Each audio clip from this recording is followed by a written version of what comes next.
सो आप लोगों को जय मसीह की, praise the Lord. Praise the Lord. जय जय मसीह मसीह की की भैया। भैया। जय मसीह की भाई। जय मसीह की, praise the Lord. Praise the praise the Lord भैया। लॉर्ड। कैसे हैं आप सब लोग? प्रभु अच्छे में भैया। आनंदित। अच्छे भैया, प्रभु की दया से अच्छा लगा बहुत दिन बाद आपको देख के। जी जी जी जी, मुझे भी अच्छा लग रहा है आप सब लोगों को देख के। तो खासकर अमन भाई आज हमारे बीच में है, बेला बहन है, विजय भाई हैं, इंदिरा बहन है, संगीता बहन है, संतोष भाई हैं और साहू जी हैं। और बताएं आप लोग सब, कैसा रहा बीते दिनों में? आंटी आपका माइक ऑफ है। आंटी आपका माइक ऑफ है।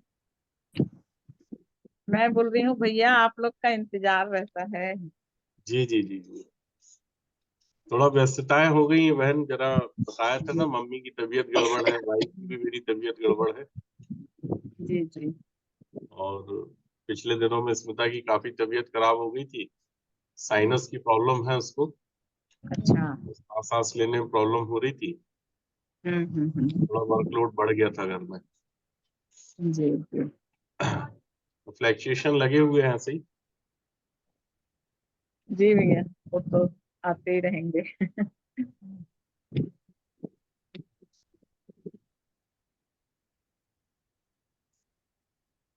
लेकिन मैं सुनता रहता हूँ सबको बीच बीच में।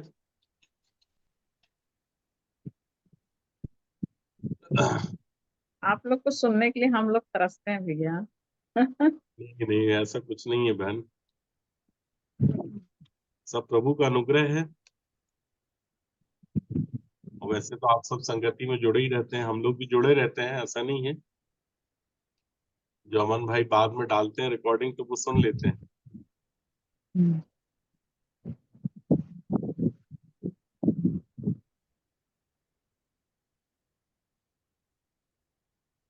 जी बताइए।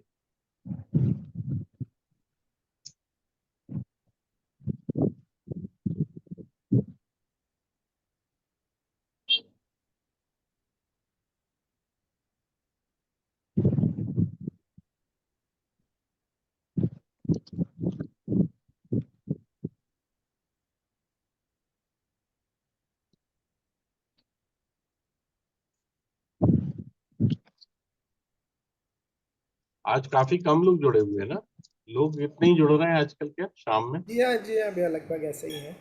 अच्छा अच्छा अच्छा। तो पहले से प्रभु यीशु मसीह का आगमन, दूसरे आगमन के विषय में पिछले दिनों हम सुन रहे थे, 2 दिन तक लगातार। जी तो हमारी एली, बेटा फैन ऑफ कर देना, थोड़ा आवाज कम आ रही तैयारी कैसी होनी चाहिए? क्या प्रभु यीशु मसीह किनको लेने आ रहे हैं? जी। ऐसे कहा जाए कि आप तैयार हैं, तैयार हो गए हैं, ये कैसे पता चलेगा, या क्या प्रक्रिया क्या है?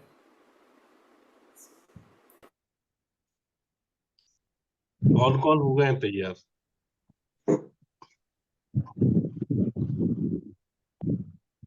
एक विचार तो ऐसा आता है भैया कि हम तो कुछ नहीं कर सकते हैं, जी है ना। कि हम कोशिश कितनी भी कर लें, हमारे धार्मिकता के काम तो मैले थोड़ों के समान ही है, हम जितना भी कोशिश कर लें। और एक वचन जो है कि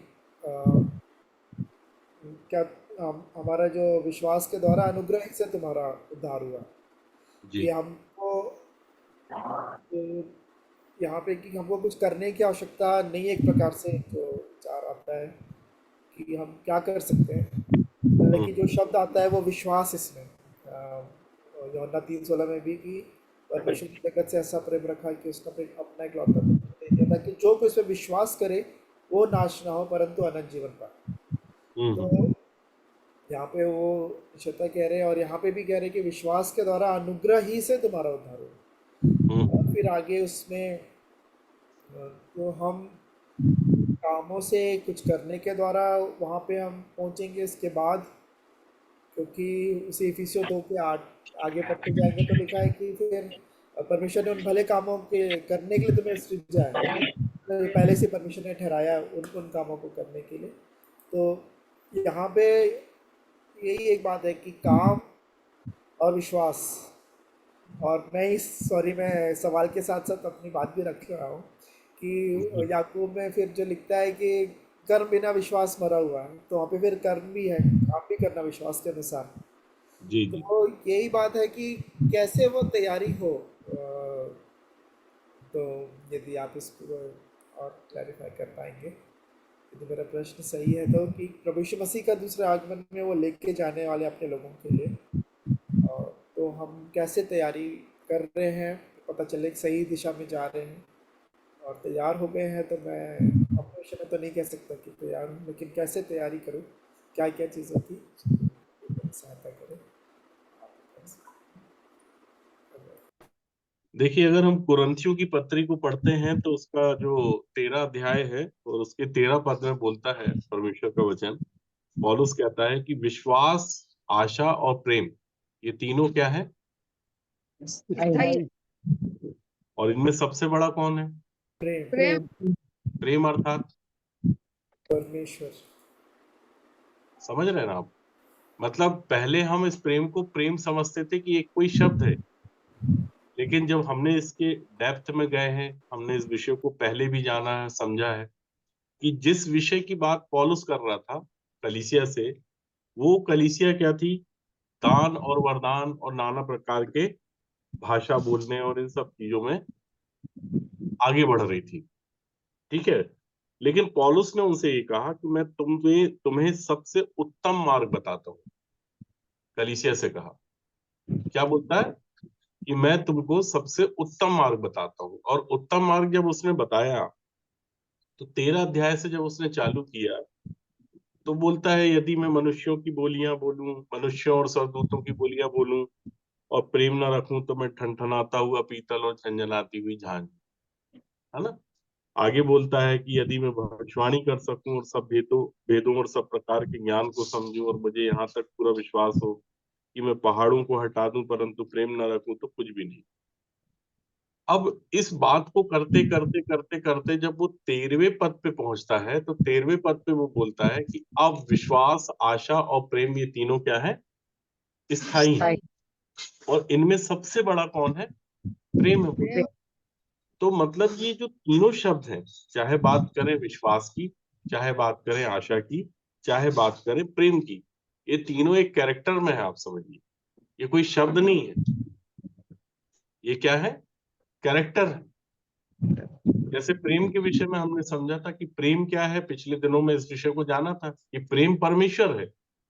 अब हम क्या समझ रहे थे कि प्रेम मतलब कोई 2.5 अक्षर का शब्द है, लेकिन ये 2.5 अक्षर के शब्द की बात नहीं कर रहा है, क्योंकि जब प्रेम का व्याख्यान किया उसने, तो उसने सबसे पहले यही बात बताया ना कि प्रेम क्या है? धीरजवंत है, प्रेम कृपालु है, प्रेम डाह नहीं करता, प्रेम अपनी बड़ाई नहीं करता। तो प्रेम मतलब किसकी बात कर रहा है? वो परमेश्वर की बात कर रहा है कि परमेश्वर धीरजवंत है ना। परमेश्वर कृपालु है, परमेश्वर डाह नहीं करता, परमेश्वर अपनी बड़ाई नहीं करता। मतलब यहाँ एक शब्द की बात नहीं कर रहा है। ठीक उसी तरीके से बात विश्वास और आशा की हो रही, तो विश्वास भी एक कैरेक्टर हुआ कि नहीं हुआ? जी। अब हमें इस विश्वास को समझना है, क्योंकि अगर हम इफिसियों की पत्री को अगर जानना और समझना चाहते हैं, उसकी डेप्थ को समझना चाहते हैं, तो पहले तो हमको विश्वास को समझना पड़ेगा। समझना पड़ेगा कि नहीं? नहीं तो जी फिर भैया। वही बात होगी कि जैसे सभी लोग बोल रहे हैं वैसे हम भी बोलेंगे। क्या बोलेंगे? कि विश्वास ही के द्वारा, अनुग्रह ही से तुम्हारा उद्धार हुआ। ना हमने विश्वास को समझा, ना अनुग्रह को जाना, फिर उद्धार कैसे होगा? क्योंकि अगर विश्वास को जान गए तो अनुग्रह को समझ जाएंगे, और अगर विश्वास और अनुग्रह को समझ गए तो उद्धार तो 100% हमारा कंफर्म है कि नहीं है? तो चलिए हम इस वचन को थोड़ा सा समझेंगे, जानेंगे। इससे पहले हम प्रार्थना के भाग में जाते हैं। आइए हम प्रार्थना करें। धन्यवाद धन्यवाद धन्यवाद धन्यवाद धन्यवाद देते हैं सारी आशीषों के देने वाले स्वर्गीय पिता। बड़ी ही दीनता और बड़ी ही नम्रता के साथ एक बार फिर आपके चरणों में आते हैं। सारा आदर, सारी महिमा, सारा गौरव सिर्फ और सिर्फ आपको देते हैं। आप महिमा के, आप स्तुति के, आप प्रशंसा के योग्य हैं प्रभु जी। और आपको धन्यवाद देते हैं इस संगति के लिए कि जितने भी लोग आज इस संगति में जुड़े हैं पिताजी, वो निश्चित रूप से आपके वचन के द्वारा आशीषित होने पाए पिताजी। आप प्रत्येक से बोले और प्रत्येक से बातचीत करें ताकि वो आपकी पर्सनालिटी को, आपके कैरेक्टर को जानने पाए पिताजी। कि बाइबल में जितनी भी बातें लिखी हैं, ये शारीरिक दृष्टिकोण से जब हम पढ़ते हैं पिताजी, तो हम शारीरिक दृष्टिकोण से ही इसको समझते हैं। लेकिन पिताजी, आत्मिक अर्थ, आत्मिक बातें और पिता परमेश्वर आत्मिक ज्ञान बिल्कुल अलग है। और हम इस ज्ञान को जानना और समझना चाहते हैं पिताजी। सो आप हम पर अपने अनुग्रह की दृष्टि को बना के रखें, हम पर दया करें पिताजी। यहाँ उपस्थित प्रत्येक जनों को आपके बलवंत हाथों के नीचे सौंपता हूँ। साथ ही साथ मैं अपने आप को आपके इन बलवंत हाथों के नीचे रख देता हूँ पिताजी, क्योंकि मैं एक तुच्छ हूँ, पापी हूँ, अभागा हूँ, कंगाल हूँ, भूखा हूँ, प्यासा हूँ, नंगा हूँ और मारा मारा फिर रहा हूँ पिताजी। और मेरे पास देने के लिए किसी को भी कुछ नहीं है पिताजी, कि मैं तो खुद कंगाल हूँ मेरे पिता। और आपने इस मिट्टी पर अपने अनुग्रह की दृष्टि की पिताजी। ये आपकी बड़ी दया है पिताजी, वरना मैं इस योग्य नहीं हूँ पिताजी कि मैं आपके वचन की संगति को, अर्थात आपके वचन को इन अशुद्ध होंठों से बोल भी सकूं।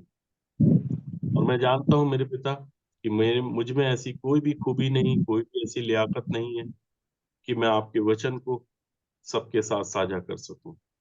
सो पिताजी, आपसे बस यही विनती और प्रार्थना करता हूँ कि आप स्वयं आकर अपने परिचय को हम सब पर सर्वव्यापी कर दें, ताकि हम आपकी वाणी को, आपकी बातों को, आपके हृदय के पिता परमेश्वर उन बोलों को जानने और समझने पाए पिताजी, जिनके द्वारा हम वास्तविक रूप से उद्धार को प्राप्त करने पाए, वास्तविक रूप से हम छुटकारे को प्राप्त करने पाए पिताजी, और वास्तविक रूप से हम मुक्ति पाने वाले हो सके पिताजी। और उन सारी बातों से मुक्त होने पाए पिताजी, उन सब बातों से छुटकारा पाने पाए जिनके द्वारा पिता परमेश्वर हम इस अंधकार में और इस घोर अंधकार में पाए जाते हैं पिताजी। और हम वास्तव में रोशनी में आने पाए, ज्योति में आने पाए और ज्योति की संतान बनने पाए पिताजी। ऐसा अनुग्रह आप हमारे जीवन में प्रदान करें और हमें एक ऐसी तेजस्वी कलीसिया बनाए पिताजी, जो कि आपके सामने खड़े होने की योग्य हो सके, जिसमें ना तो कोई कलंक हो, ना कोई झुर्री हो, वरन निर्दोष और निष्कलंक होने पाए। सो पिता, दया करें। यहाँ उपस्थित प्रत्येक जनों को आपके हाथों में सौंपते हैं। भाई अमन के एक अच्छे प्रयास के लिए पिता परमेश्वर, जबकि उन्होंने एक ब्लेसिड फैमिली के ग्रुप को जूम मीटिंग पे ऑर्गेनाइज किया पिताजी, और यूट्यूब में ये सारी रिकॉर्डिंग को जब वो डालते हैं पिताजी, तो वो लोग जिन्होंने पिता परमेश्वर इस वचन को सुना है, अपना जीवन पिता परमेश्वर आपको सौंप नहीं पाए और बड़ी ही गंभीरता के साथ अपना जीवन पिता परमेश्वर इस संसार में रह के जीने वाले हो सकें। ऐसी दया, ऐसा अनुग्रह आप सबों के जीवन में प्रदान करें। ग्रुप में उपस्थित प्रत्येक बुजुर्गों को, बहनों को, जवानों को, सुनने वालों को पिताजी, आप अपने वचन के द्वारा अनुग्रहित करें। इस छोटी सी विनती और प्रार्थना को मैं मेरे उद्धारकर्ता, मेरे प्राणों के स्वामी प्रभु यीशु मसीह के नाम से मांग लेता हूँ। सुनिए और बड़ी दया से ग्रहण कीजिए। आमीन। सो आप सबों को जय मसीह की। और जितने भी लोग अपना वीडियो ऑन कर सकते हैं करें, ताकि हम 1 to 1 सबसे बातचीत कर सकें, ठीक है। और हम सबको अच्छा भी लगता है, हम लोग ज्यादा लोग नहीं है, अभी 12 लोग है ना, तो कोशिश करें कि अगर कोई मार्ग में ना हो तो अपना वीडियो ऑन कर लें। तो थोड़ा सा हम विश्वास को जानेंगे समझेंगे, है ना। सबसे पहले हमारे साथ आप निकालिए उत्पत्ति की पुस्तक, उसका 12 अध्याय।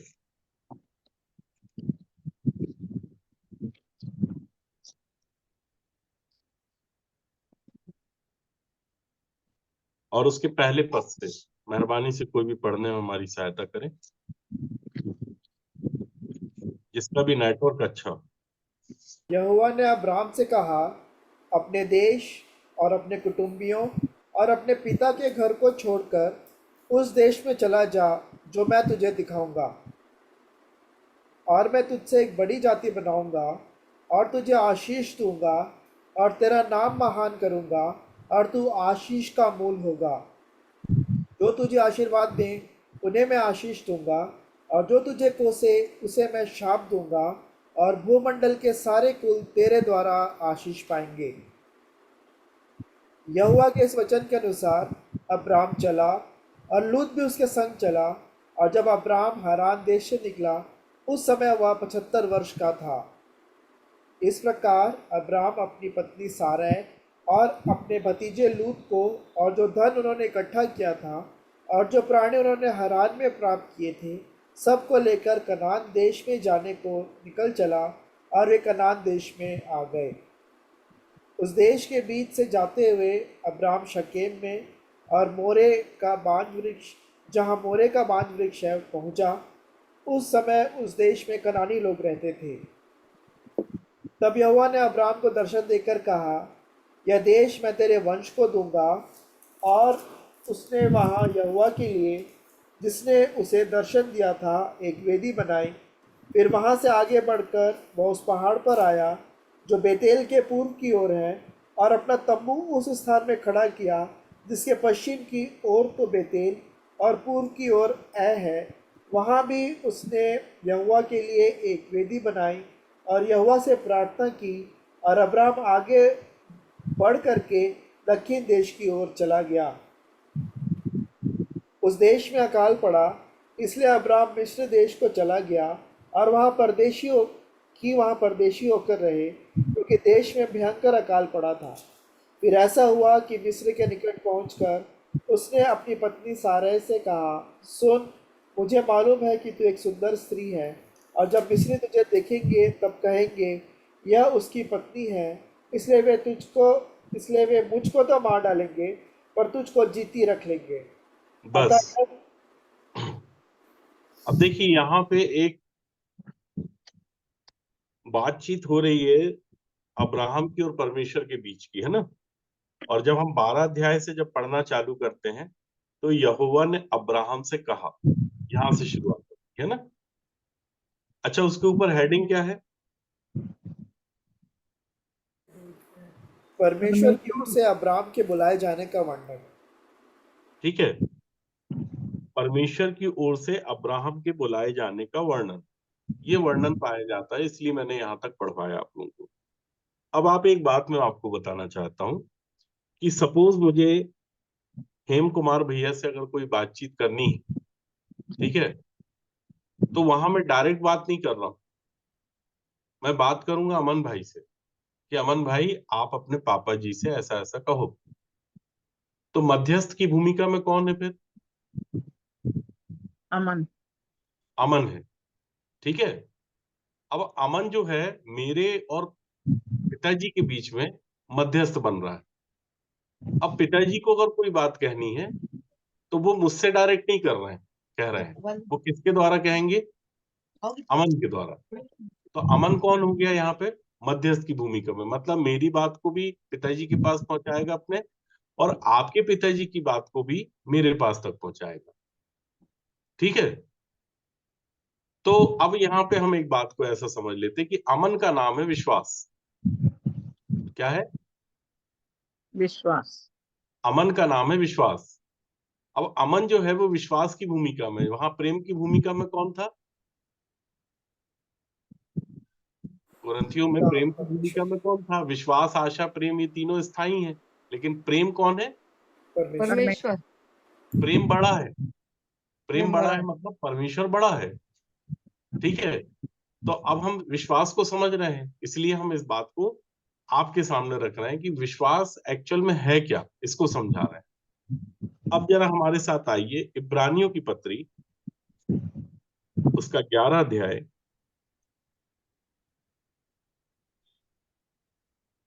और उसके 8 पद को पढ़िए।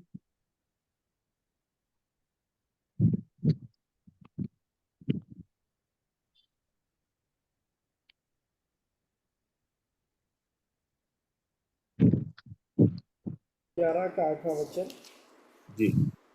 विश्वासी से अब्राहम जब बुलाया गया तो आज्ञा मानकर ऐसी जगह निकल गया जिसे मिरास में लेने वाला था, और यह न जानता था कि मैं किधर जाता हूँ, तो अभी निकल गया। कुछ बात समझ में आई आपको? इब्रानियों की पत्री में पौलुस इस बात को समझा रहा है कि विश्वास ही से अब्राहम जब बुलाया गया, किसके किसके द्वारा बुलाया गया? परमेश्वर के द्वारा। विश्वास ही के द्वारा, विश्वास ही से अब्राहम बुलाया गया। मतलब विश्वास कौन है? मीडिएटर है, मध्यस्थ है। ठीक है, परमेश्वर विश्वास से कह रहा है कि विश्वास जाके अब्राहम को बुला के ला उसको। और यहां विश्वास जो है वो मध्यस्थ की भूमिका में है। तो आप समझने का प्रयास कीजिए, परमेश्वर आप सबको इस बात को समझने की शक्ति प्रदान करे ताकि आप इस विषय को समझ लें। 11 अध्याय के पहले पद को पढ़िए। अब विश्वास आशा की ही वस्तुओं का निश्चय और अनदेखी वस्तुओं का प्रमाण है। अब विश्वास के कैरेक्टर को समझिए आप, विश्वास है क्या? तो विश्वास के विषय में बता रहा है कि विश्वास जो है आशा की हुई वस्तुओं का निश्चय है। विश्वास क्या है? आशा की हुई वस्तुओं का निश्चय है और अनदेखी वस्तुओं का प्रमाण है। ये कौन है? विश्वास। ठीक है, ये विश्वास कोई शब्द नहीं है, विश्वास एक कैरेक्टर है। और विश्वास जिसके विषय में बताया जा रहा है, जिसके द्वारा से अब्राहम बुलाया गया, उस विश्वास की भूमिका को समझिए कि वो विश्वास जो है वो आशा की हुई वस्तुओं का निश्चय है। क्या कि कौन सी वस्तु का? आशा की हुई। और कुरिन्थियों की पत्री में हम यही विषय पढ़ रहे थे कि विश्वास, आशा और प्रेम, है ना, इन तीनों के मायने हैं, ये तीनों कैरेक्टर में है। कौन कौन सी चीज है? विश्वास, आशा और प्रेम। लेकिन प्रेम बड़ा है। तो अगर प्रेम बड़ा है तो विश्वास और आशा जो है वो प्रेम से छोटे हैं। ठीक है, तो प्रेम कमांड करता है किसको? विश्वास को। और विश्वास से बोलता है कि इसको बुला के ला। तो जिस व्यक्ति को बुला के लाने के लिए विश्वास जाता है और विश्वास बोलता है कि भाई तू आ, तो विश्वास के कहने के द्वारा वो व्यक्ति परमेश्वर की आवाज को सुन के एक ऐसी जगह निकलता है जिसे उसने अभी देखा भी नहीं, जिसे वो जानता भी नहीं है, जो अभी उसको पता भी नहीं है। ठीक है, इसको खुला रखिएगा, जल्दी से आइए उत्पत्ति की किताब पे, दोनों को खुला रखिएगा ना।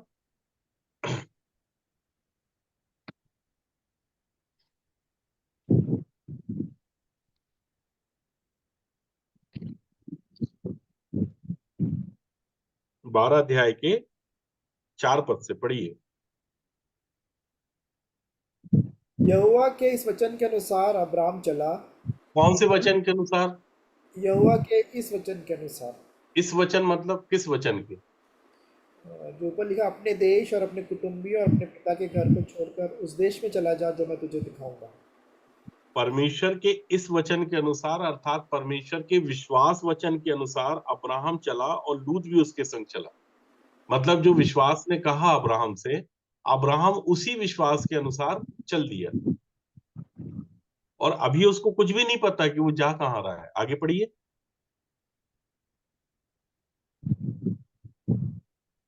और जब अब्राम हारान देश से निकला उस समय वह 75 वर्ष का था। इस प्रकार अब्राम अपनी पत्नी सारे और अपने भतीजे लूत को और जो धन उन्होंने इकट्ठा किया था और जो प्राणी उन्होंने हारान में प्राप्त किए थे, सबको लेकर कनान देश में जाने को निकल चला, और वे कनान देश में आ गए। हाँ। उस देश के बीच से जाते हुए अब्राम शकेम में, जहाँ मोरे का बांज वृक्ष है, पहुँचा। उस समय उस देश में कनानी लोग रहते थे। तब यहोवा ने अब्राम को दर्शन देकर कहा, ये तब देख यहोवा ने अब्राहम को दर्शन दे के कहा, तब कहा। उसके पहले तो उसकी आवाज सुना परमेश्वर की, और किसके द्वारा से सुना? विश्वास के द्वारा से। परमेश्वर ने जब भी किसी से बात किया है तो उसके बीच में विश्वास आया है, मध्यस्थ की भूमिका में विश्वास। ठीक है, समझ रहे हैं आप लोग? परमेश्वर जब भी किसी से बात कर रहा है तो उसके बीच में और परमेश्वर के बीच में कौन है? विश्वास। इसलिए जब पौलुस ने इब्रानियों की पत्री उसका 11 अध्याय की जब शुरुआत की, तो वहां से उसने शुरू ही यहां से किया, विश्वास ही से। समझ रहे हैं आप लोग? अब वापस आइए इब्रानियों की पत्री पे, 11 अध्याय से।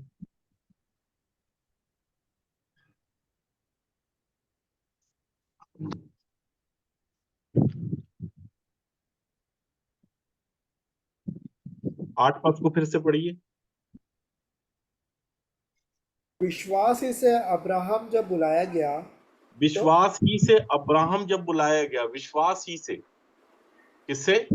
विश्वास ही से विश्वास ही से। अब यहाँ परमेश्वर के द्वारा बात नहीं हो रही, यहाँ परमेश्वर की वाणी की बात नहीं हो रही, यहाँ विश्वास की बात आ रही है कि विश्वास ही से अब्राहम जब बुलाया गया तो आज्ञा मानकर, किसकी आज्ञा मानकर? विश्वास किसकी आज्ञा मानकर ऐसी जगह निकल गया जिसे मिरास में लेने वाला था? परमेश्वर की। सबकी परमेश्वर की आज्ञा किसके द्वारा पहुंची? विश्वास विश्वास के द्वारा। विश्वास के द्वारा। ठीक है, यहाँ विश्वास कैरेक्टर है, एक व्यक्ति है, एक पर्सनालिटी है जिसके द्वारा परमेश्वर बातचीत कर रहा है। ठीक है, और इस विषय को आप अब लोग धीरे से समझेंगे, जरा हम वचन के डेप्थ में जाते जाएंगे ना, तो अपने आप आपको ये बात समझ में आएगी। तो वचन बता रहा है, विश्वास ही से जब अब्राहम बुलाया गया तो आज्ञा मानकर ऐसी जगह निकल गया जिसे मिरास में लेने वाला था। आगे,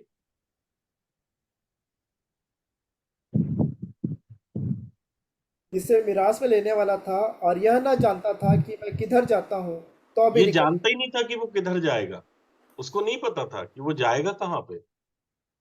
अब्राहम ने विश्वास की बात को सुना, विश्वास ने उससे बोला कि भाई परमेश्वर ऐसा ऐसा बोल रहा है तेरे से, तुझे निकलना है यहाँ से, तुझे जाना है यहाँ से, तेरे को अपने पिता का घर छोड़ना है।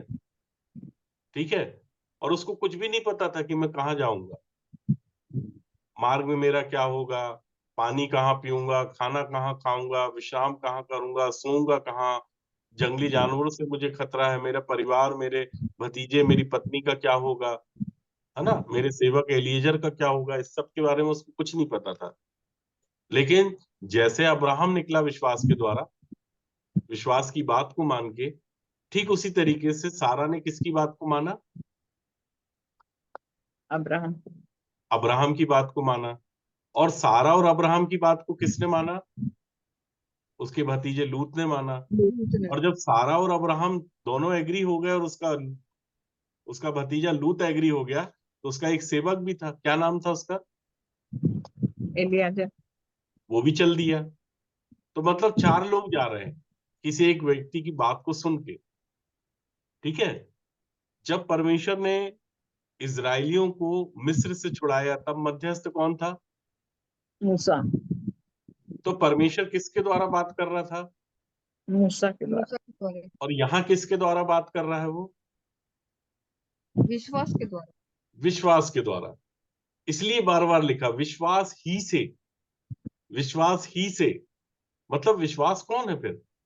यहाँ विश्वास एक कैरेक्टर की भूमिका में है। ठीक है, आगे पढ़िए।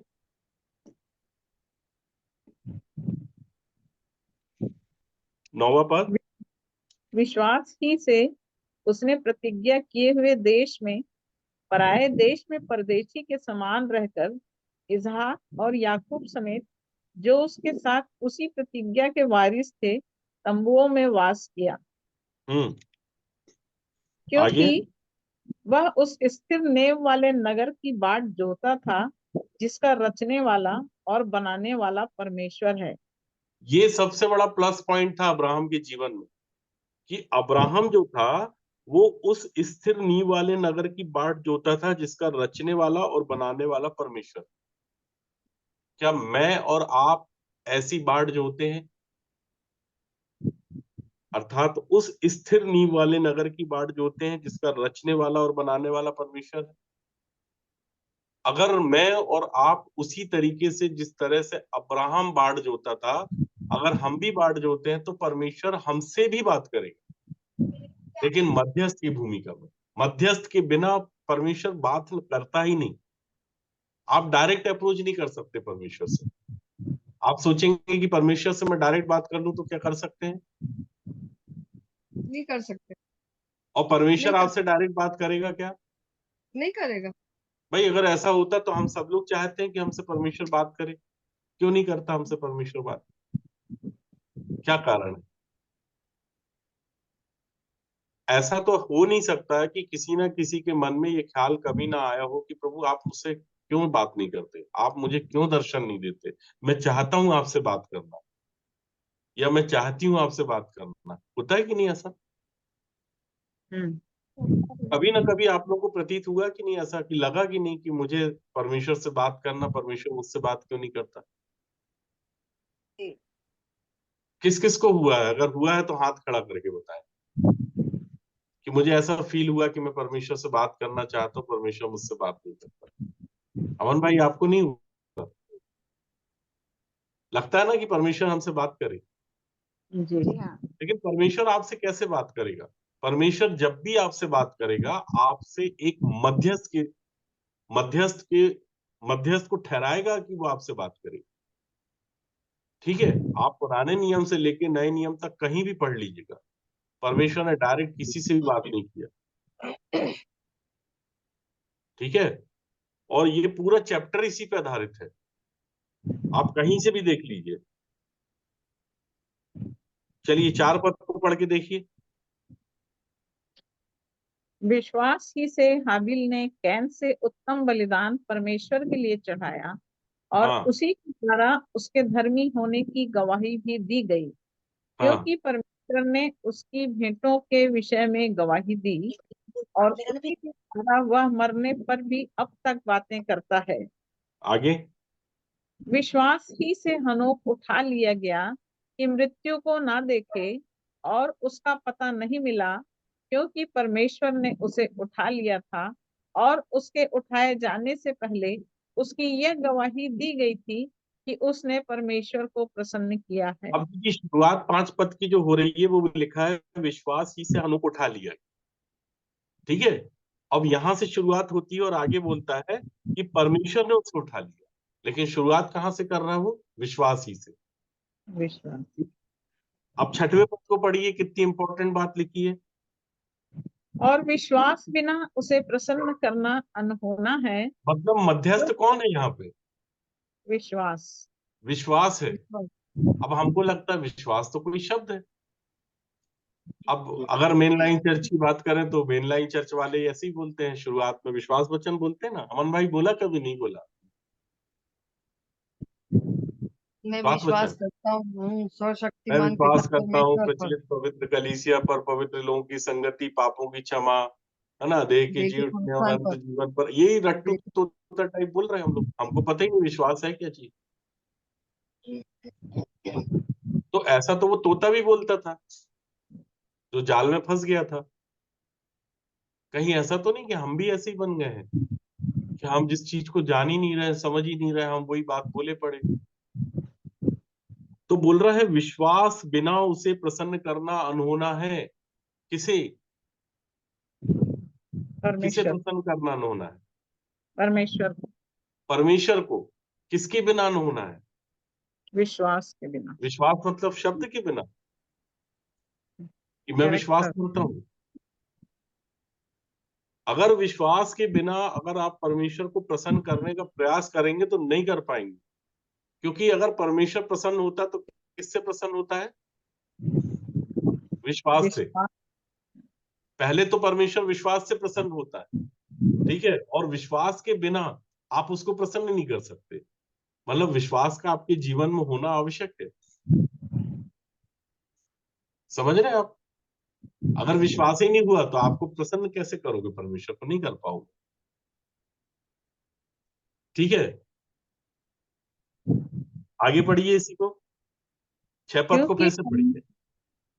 और विश्वास बिना उसे प्रसन्न करना अनहोना है, क्योंकि परमेश्वर के पास आने वाले को विश्वास करना चाहिए कि वह है और अपने खोजने वालों को प्रतिफल देता है। क्योंकि परमेश्वर के पास आने वाले को विश्वास करना चाहिए बोलता है। ठीक है, विश्वास करना चाहिए कि वह है और अपने खोजने वालों को प्रतिफल देता है। जो उसको खोजते नहीं है ना, उनको प्रतिफल वो देगा नहीं, कभी नहीं देगा। ठीक है, और जो उसको खोजेगा, विश्वास उसको परमेश्वर तक लेके चला जाएगा। मतलब मनुष्य के और परमेश्वर के बीच में एक विश्वास नाम का कैरेक्टर है, जो मनुष्य को कहां तक लेके चला जाएगा? परमेश्वर के पास तक। समझ रहे हैं आप बात को? इसलिए वो बोल रहा था पौलुस कि विश्वास, आशा और प्रेम ये तीनों स्थायी है। ठीक है, इनको हिला नहीं सकता कोई। लेकिन इन तीनों में, अर्थात ये तीनों कैरेक्टरों में जो बड़ा है वो कौन है? परमेश्वर, अर्थात प्रेम बड़ा है। प्रेम। और जब भी बात करता है, अर्थात परमेश्वर जब भी किसी मनुष्य से बात करेगा, बीच में एक कैरेक्टर जरूर आएगा, वो है विश्वास। कौन है वो?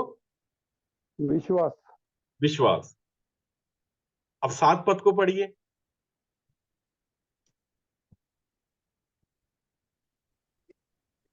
विश्वास ही से नूह ने उन बातों के विषय में जो उस समय दिखाई न पड़ती थी चेतावनी पाकर भक्ति के साथ अपने घराने के बचाव के लिए जहाज बनाया और उसके द्वारा उसने संसार को दोषी ठहराया। अब देखिए, यहां भी एक विषय बोलता है कि विश्वास ही से नूह ने उन बातों के विषय में जो उस समय दिखाई ना पड़ती थी चेतावनी पाकर भक्ति के साथ अपने घराने के बचाव के लिए जहाज बनाया। तो चेतावनी किससे पाया इसने? विश्वास ही से। विश्वास ही से।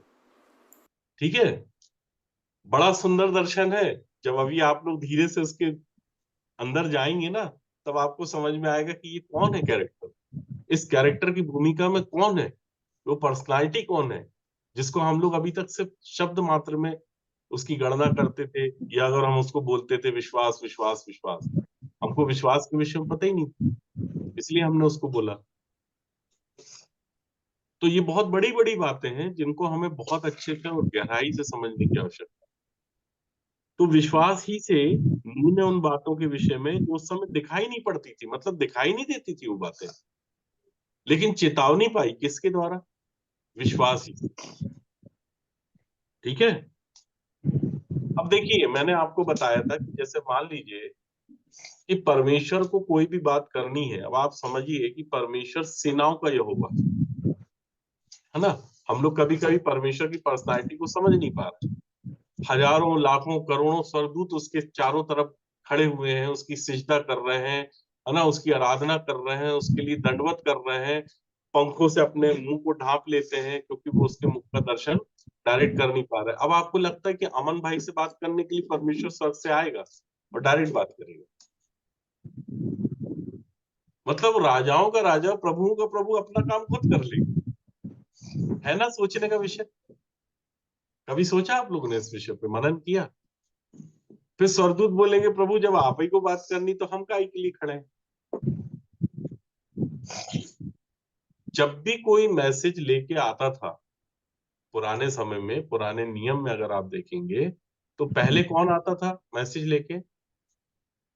परमेश्वर का मैसेज लेके कौन आता था? दूत। दूत। स्वर्गदूत आते थे, है ना। तो स्वर्गदूत आते थे मतलब कौन आता था? भाई जिब्राइल। सबके पास क्या जिब्राइल चला जाता था क्या? नहीं। जिब्राइल जो है वो मैसेंजर ऑफ गॉड है, मतलब परमेश्वर का जो भी मैसेज लेके आता था, या जो टीम थी उसकी, वो जिब्राइल की टीम हुआ करती थी। जिब्राइल उसका क्या होता था? हेड। प्रधान सेनापति हुआ करता था। ठीक है, अब सबके डिपार्टमेंट बांट दिए। मान लीजिए अमन से बात करना है, भाई तुम जाओ अमन से बात करो। परमेश्वर ने ये मैसेज दिया है, सपोज मैं आपके सामने ऐसे कुछ बताता हूँ, सपोज ये चिट्ठी है, ठीक है, परमेश्वर ने लेटर लिख दिया है, अमन के पास जाके परमेश्वर का फरमान पढ़ के बताना। लेकिन ये जो सरदूत रहते थे, जो परमेश्वर का मैसेज लेके आते थे, वो वन वे होते थे। सिर्फ परमेश्वर का मैसेज आप तक लेके आएंगे। अब अमन चाहेगा कि मेरा भी मैसेज परमेश्वर तक पहुंचा दे, तो आपका मैसेज नहीं पहुंचाएगा। समझ रहे बात को? तो वो एक टीम वर्क में काम हो रहा है। परमेश्वर शुरू से इस काम को टीम वर्क में कर रहा है। परमेश्वर अपने सिंहासन पे विराजमान है। अब बताइए, राजाओं का राजा और प्रभु का प्रभु अपने सिंहासन से उठेगा, चले भैया जरा अमन से बात करके आते हैं। तो बोले क्या बात करके आते? तो मतलब वो सिंहासन खाली है, वो आ गया पृथ्वी पे और अमन से बात कर रहा है। तो बाकी की टीम किस लिए है? वो स्वर्गदूत किस लिए हैं? वो सिजदा करने वाले, वो जिब्राइल, वो मिकाइल, वो जितने भी स्वर्गदूत हैं, वो काहे के लिए हैं? प्रधानमंत्री मोदी जी को अगर अमन से बात करना, तो क्या मोदी जी डायरेक्ट आके बात करेंगे? ठीक है, अमन दिल्ली में है, तो क्या डायरेक्ट बात करेंगे अमन आपसे? मोदी कैसे बात करेंगे? वचनों के माध्यम से। या फिर हाँ जी। लोगों के द्वारा भेजेंगे, तो यहाँ पे कौन स्थानीय कौन किस व्यक्ति से? अगर मान लीजिए आपके यहाँ सुपीरियर अथॉरिटी कौन है आपके ऑफिस में? एम्बेसडर है, राजदूत। भाई आपके लिए कोई अगर आपसे बात करनी है, तो ऐसा तो नहीं कि जनपद पंचायत अध्यक्ष चला आएगा या सांसद चला आएगा, विधायक जाएगा कि बोले मैं अमन से बात करने के लिए आया हूँ। ऐसा होगा क्या? आपके ऑफिस का सबसे सुपीरियर जो व्यक्ति होगा, ठीक है, प्रधानमंत्री मोदी जी का मैसेज उसके पास जाएगा कि आपके कार्यालय में एक अमन नाम का लड़का है, मुझे उससे बात करनी है और मेरा ये मैसेज है, आप उस तक पहुंचा दीजिए। वो अपनी दिल्ली की सीट छोड़ के वो आपके ऑफिस में आके डायरेक्ट आपसे बात नहीं करेंगे। ठीक उसी तरीके से यही विषय परमेश्वर का वचन हमें बता रहा है कि जब भी परमेश्वर ने किसी से बातचीत किया है, वहां एक कैरेक्टर बीच में, ठीक है, और यहाँ विश्वास एक कैरेक्टर की भूमिका है और विश्वास ही के द्वारा परमेश्वर बात कर रहा है। विश्वास को बुलाया, अब्राहम से बोलो। अब्राहम ने उस विषय को सुना और उसके विषय में जैसा लिखा है कि जब वो बुलाया गया, मतलब किसके द्वारा बुलाया गया? अब आप समझिए, फिर से पढ़िए इसी के 11 के 8 पद। विश्वास ही से अब्राहम जब बुलाया गया। बस बस बस, इसको 2-3 बार पढ़िए जरा। विश्वास ही से अब्राहम जब बुलाया गया। किसके द्वारा बुलाया गया? विश्वास ही से अब्राहम विश्वास जब, ही से, मतलब जैसे मैं बोला हूं, अमन ही से बुलाया गया है ना, सुनीता बहन से ही बुलाया गया, बेला बहन से ही बुलाया गया। उसी तरीके से यहाँ विश्वास एक कैरेक्टर की भूमिका में है और विश्वास ही से अब्राहम बुलाया गया। मतलब परमेश्वर ने जब बात किया तो विश्वास के द्वारा बात किया, विश्वास ही से अब्राहम बुलाया गया। और परमेश्वर की वाणी को, परमेश्वर के शब्द को, परमेश्वर की आज्ञा को एज इट इज विश्वास ने अब्राहम को बता दिया। ठीक है, और इसलिए अगर हम इसके 6 पद को देखते हैं तो साफ लिखा हुआ, विश्वास बिना उसे प्रसन्न करना अनहोना है। विश्वास के बिना आप उसको प्रसन्न नहीं कर पाएंगे। तो विश्वास कोई शब्द नहीं, ये मैं आपको बताना चाह रहा हूं। विश्वास क्या नहीं है? शब्द नहीं है। शब्द। आपको इस ग्रुप में अगर किसी व्यक्ति को मेरा नंबर या बहन सुनीता का नंबर या बेला बहन का नंबर चाहिए, तो वो सबसे पहले किससे कोऑर्डिनेट करेंगे कि मुझे आपका नंबर चाहिए? अमन से। अमन से करेंगे। क्यों करेंगे? क्योंकि अमन जो है इस ग्रुप के क्या है? बनाने वाले हैं। इस ग्रुप के एक एक व्यक्ति को जानते हैं वो, ठीक है, बाय फेस भी जानते हैं, बाय नेम भी जानते हैं, वो कहाँ रहता है उसके बारे में भी सारी डिटेल। दूसरे को नहीं है, लेकिन अमन भाई को है। क्यों? क्योंकि अमन भाई व्यक्तिगत रूप से इस ग्रुप में एक एक व्यक्ति को जोड़ रहे हैं और लोगों से जुड़े हुए भी हैं। तो सारे नंबर्स इनके पास में है। अगर मान लीजिए मुझे वीर विजय भैया का नंबर चाहिए नहीं है, तो मैं अमन भाई से मांगूंगा। अमन भाई को अगर वीर विजय भैया को नंबर चाहिए तो वो अमन भाई से मांगूंगा। इसलिए मैंने शुरुआत में बोल दिया कि अमन भाई जो है, अभी ये समझ लीजिए विश्वास की भूमिका में।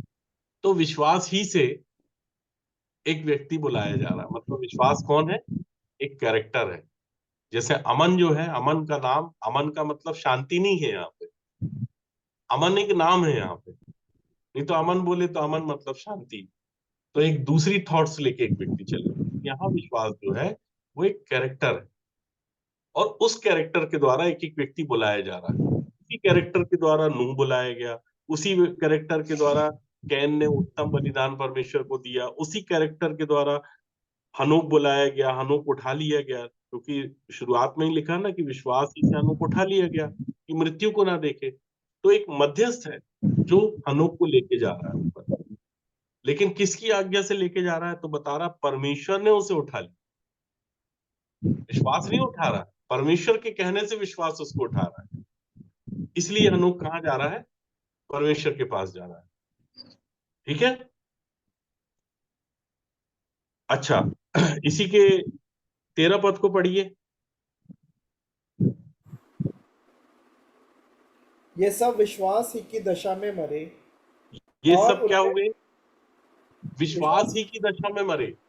अब देखिए दशा भी बता रहा है विश्वास की, विश्वास की, और इन सारे लोगों की दशा कैसी थी? सेम थी। ठीक है, ये लोग सिमिलर है, विश्वास ही की दशा में ये लोग क्या हो रहे हैं? मर रहे हैं। आगे, और उन्होंने प्रतिज्ञा की हुई वस्तुएं नहीं पाई, हाँ, पर उन्हें दूर से देखकर आनंदित हुए और मान लिया कि पृथ्वी पर परदेशी और बाहरी है। अच्छा, इन लोगों ने प्रतिज्ञा की हुई वस्तु नहीं पाई। परमेश्वर का वचन तो यही बता रहा है ना, जैसा लिखा हुआ है।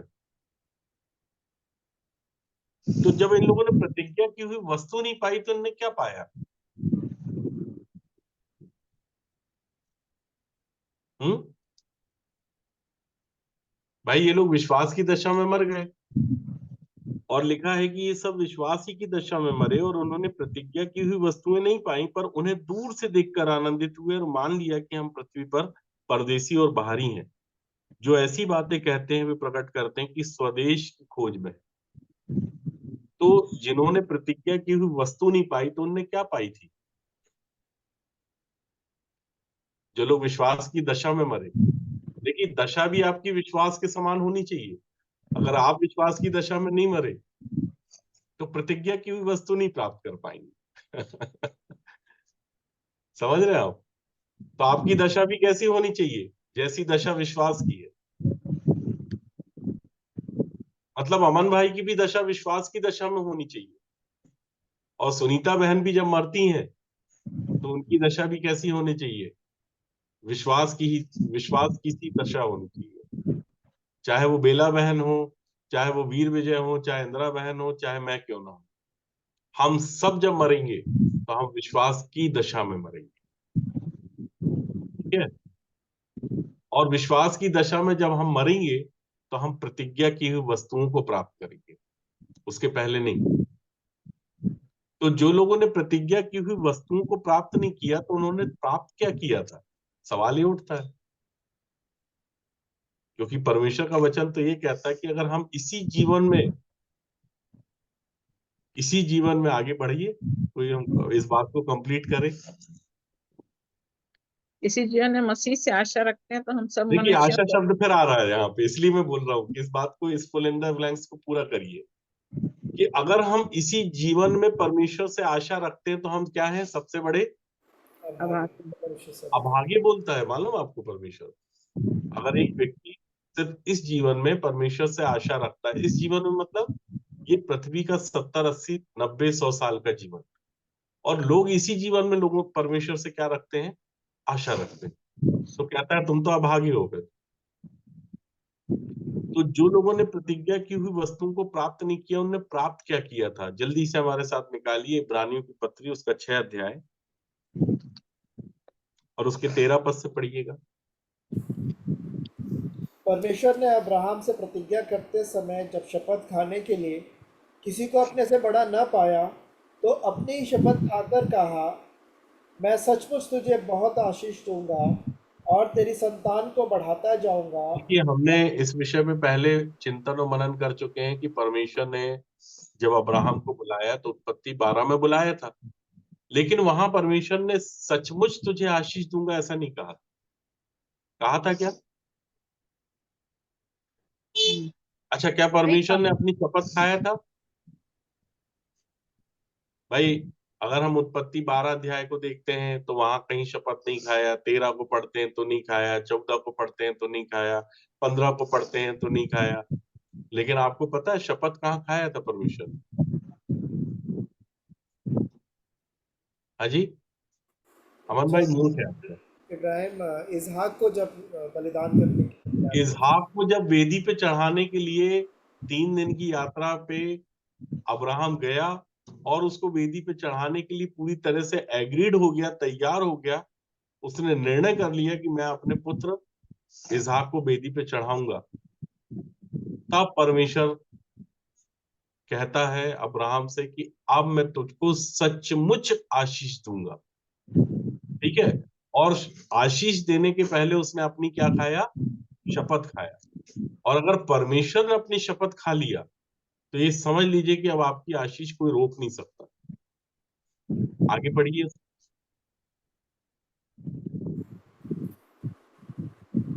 मैं सचमुच तुझे आशीष दूंगा और तेरी संतान को बढ़ाता जाऊंगा। और इस रीति से उसने धीरज धरकर प्रतिज्ञा की हुई बात प्राप्त की। क्या प्राप्त की? प्रतिज्ञा प्रतिज्ञा की हुई बात प्राप्त की। प्रतिज्ञा की हुई बात प्राप्त किया था अब्राहम। सोचिए आप, ये सारे के सारे लोग जो हैं विश्वास की दशा में मरे। किसकी दशा में? विश्वास की दशा। मतलब विश्वास मरता भी है, ठीक है, और विश्वास की दशा तक आपको और मुझको भी पहुंचने की आवश्यकता है। अगर मैं और आप विश्वास की दशा तक नहीं पहुंचे तो फिर हम प्रतिज्ञा की हुई बात को प्राप्त नहीं कर पाएंगे, क्योंकि जो प्रतिज्ञा विश्वास के लिए परमेश्वर ने की वही प्रतिज्ञा मेरे और आपके लिए भी परमेश्वर करेगा। और सबसे पहले क्या होता है कि एक व्यक्ति प्रतिज्ञा को ही बात को प्राप्त करता, प्रतिज्ञा को प्राप्त नहीं करता। क्या प्राप्त करता है? प्रतिज्ञा की हुई बात को। थोड़ा सा सुनने में अटपटा लग रहा होगा ना आप लोग को,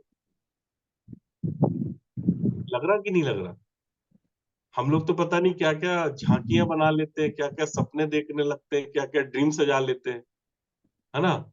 और बहुत से सेवकगण तो ऐसा कुछ बता देंगे आपको कि ये प्रॉस्पेरिटी और ऐसा और वैसा, पता नहीं क्या क्या आपके सामने झांकियां दिखा दी जाती। लेकिन आप सोचिए कि जब आप मृत्यु को प्राप्त करेंगे तो परमेश्वर का वचन कहता है कि उन्होंने भी प्रतिज्ञा की हुई वस्तुएं प्राप्त नहीं। वस्तुएं तो आप प्राप्त नहीं कर पाएंगे। कौन सी वस्तुएं? कौन सी वस्तुएं? प्रतिज्ञा की हुई। प्रतिज्ञा की हुई वस्तु। अच्छा, प्रतिज्ञा की हुई वस्तुएं प्राप्त क्यों नहीं कर पाते हैं? सोच के देखिए, जो जो परमेश्वर ने प्रतिज्ञा की है कि मैं तुमको सोने की सड़क पे चलाऊंगा, तो वो आपने प्राप्त नहीं कर पाए। क्यों नहीं कर पाए?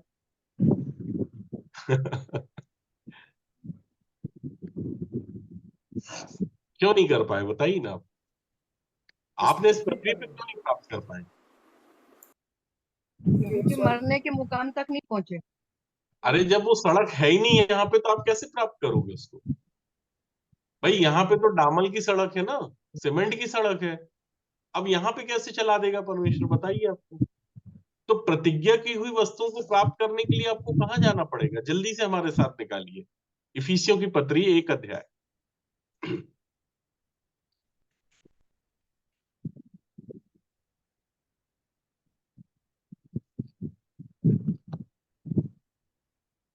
तीन और 4 पद को पढ़िए। हमारे प्रभु यीशु मसीह के परमेश्वर और पिता का धन्यवाद हो कि उसने हमें मसीह में स्वर्गीय स्थानों में सब प्रकार की आत्मिक आशीष दी है। कहाँ पे दी है? स्वर्गीय स्वर्गीय स्थानों में। मतलब प्रतिज्ञा कहाँ के लिए हुई है?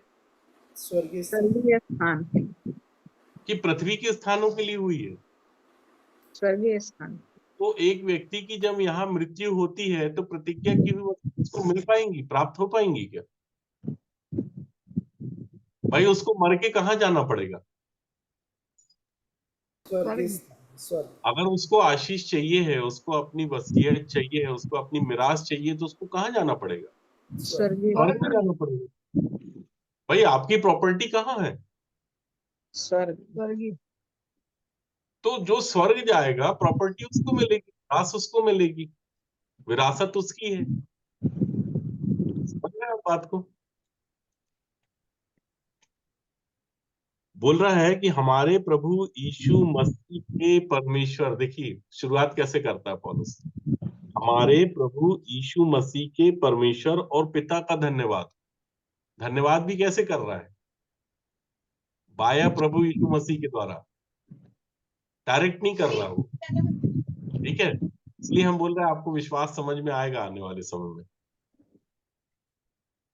कि हमारे प्रभु यीशु मसीह के परमेश्वर और पिता का धन्यवाद हो कि उसने हमें मसीह में स्वर्गीय स्थानों में सब प्रकार की सब एवरीथिंग हम लोग पढ़ लेते हैं ना, सब प्रकार की। सब प्रकार मतलब सब प्रकार की, कोई ऐसी आशीष नहीं है जो बचेगी। सब कुछ होगा आपके पास, जो जो आप नहीं सोच पा रहे ना, वो सब कुछ भी होगा। तो सब प्रकार की आत्मिक आशीष दी है। ठीक है, अब ये आत्मिक आशीषें कुछ लोग इस पृथ्वी पे चाहते हैं, तो पौलुस ने साफ लिख दिया है इब्रानियों की पत्री में, इस विषय को बताया कि ये सब विश्वास ही की दशा में मरे, क्योंकि जैसा मैं और आप सोचते हैं ना, ऐसे ये लोग भी सोच रहे थे। अब्राहम भी ऐसे ही सोच रहा था कि मेरा जो वंश होगा वो तारों की नाई होगा। तारों को देख के वो यही सोचता था, लेकिन उसको समझ में नहीं आया कि तारों की नाई मतलब स्टार चाइल्ड होंगे मेरे। अब ये स्टार चाइल्ड कैसे होंगे? जब वो मरा और जब वो स्वर्गलोक गया, और जब स्वर्गलोक में एक एक करके उसके पुत्र आते गए, तो स्वर्गदूत उनको ले जाके अब्राहम की गोद में बैठाता गया। आपने लूका रचित सुसमाचार में बहुत अच्छे से इस दृष्टांत को सुना है लाजर के विषय में, कि लाजर को कहाँ बिठाया था? पिता की लाजर गोद को में। कहाँ बिठाया? इब्राहिम की गोद में। अब्राहम की हाँ? गोद। तो अब्राहम। ऐसा क्यों लिखना कि अब्राहम की गोद में बिठाया है? सीधी बात बोल देता स्वर्गलोक में गया वो।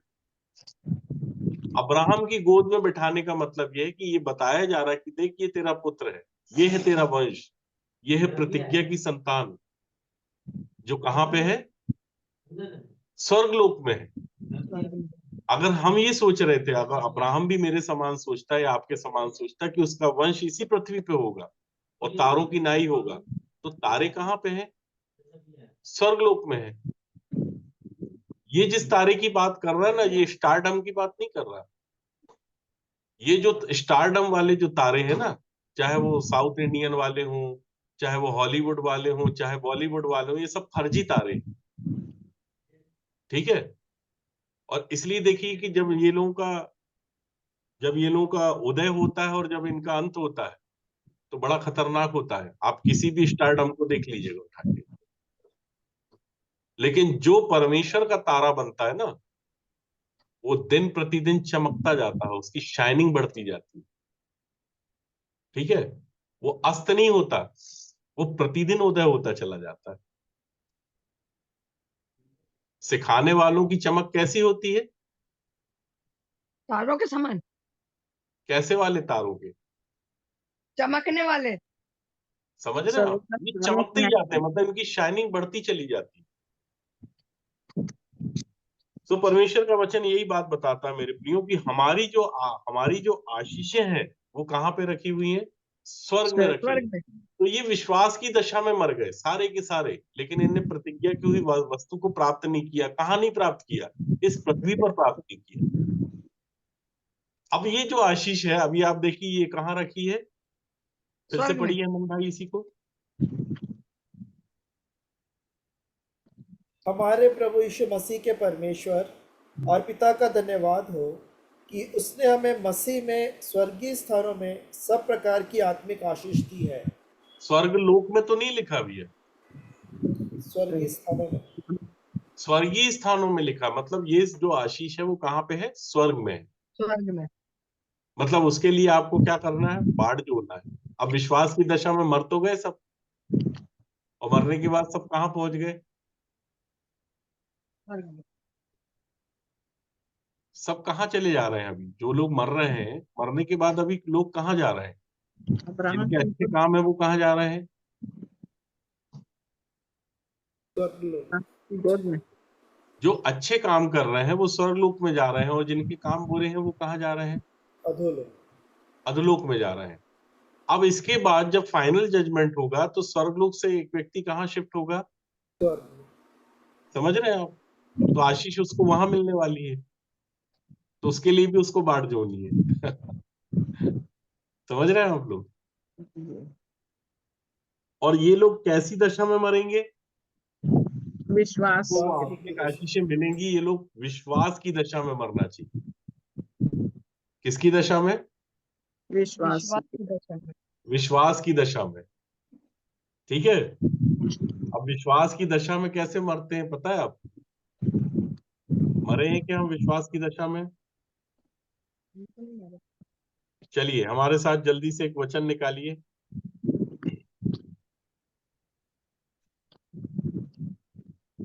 तीमुथियुस की पत्री,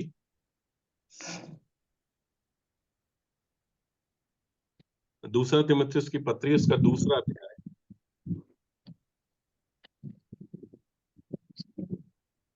और उसके 10 पद से पढ़िए। इस कारण मैं चुने हुए लोगों के लिए सब कुछ सहता हूँ कि वे भी उस उद्धार को जो मसीह यीशु में है अनंत महिमा के साथ पाएं। किसमें है उद्धार? मसीह यीशु में।